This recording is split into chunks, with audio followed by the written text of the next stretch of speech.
The next topic that you must deal with in the chapter is looking for picturesque. Picturesque in fact means that when they were trying to show the landscape of India. The artists who came from Britain at this time painted India as a quaint land that is wild in nature and something which still had to be tamed, had to be civilized, had to be given proper frame. That is what they were trying to depict in their paintings about the newly acquired land of Britain called India. That is, India was far behind in culture, civilization, education and everything. Next, we hear of Thomas Daniel and William Daniel, that is the nephew of Thomas called William Daniel, who arrived in India in 1785 and stayed in India for 7 years. They gave the maximum of the picturesque landscapes of India, that is they painted evocative picturesque landscape in which they tried to tell about what actually India was and now what it is. Of course, as I told you in the previous clipping, all the British artists emphasized on one thing, that the British glory had to be kept at the top.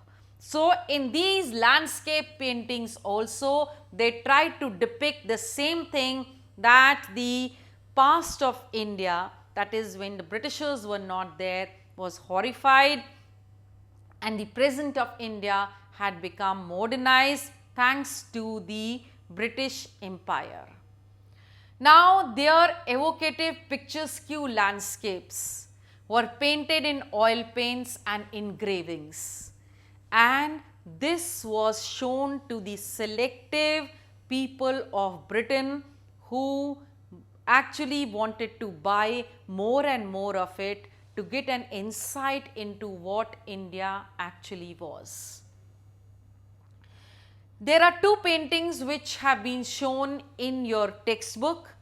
One talks of the civilization of India before the coming of the Britishers, in which they have tried to show that the past Indian civilization had come into decay.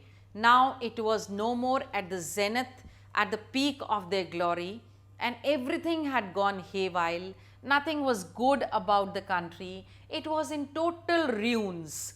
There were no proper roads, no transport facilities, no proper sewage. So, this particular painting which they have tried to show is about the pre-colonial period.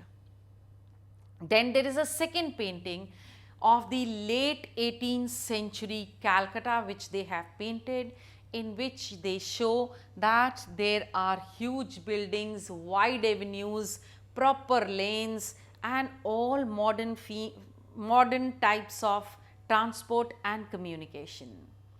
Now, these two paintings were just to remind, just to show the world that the Britishers had done a lot in India, that their rule was better, and the pre-British India was actually a land of fakirs, of cows and buffaloes moving here and there, motionless, without any change.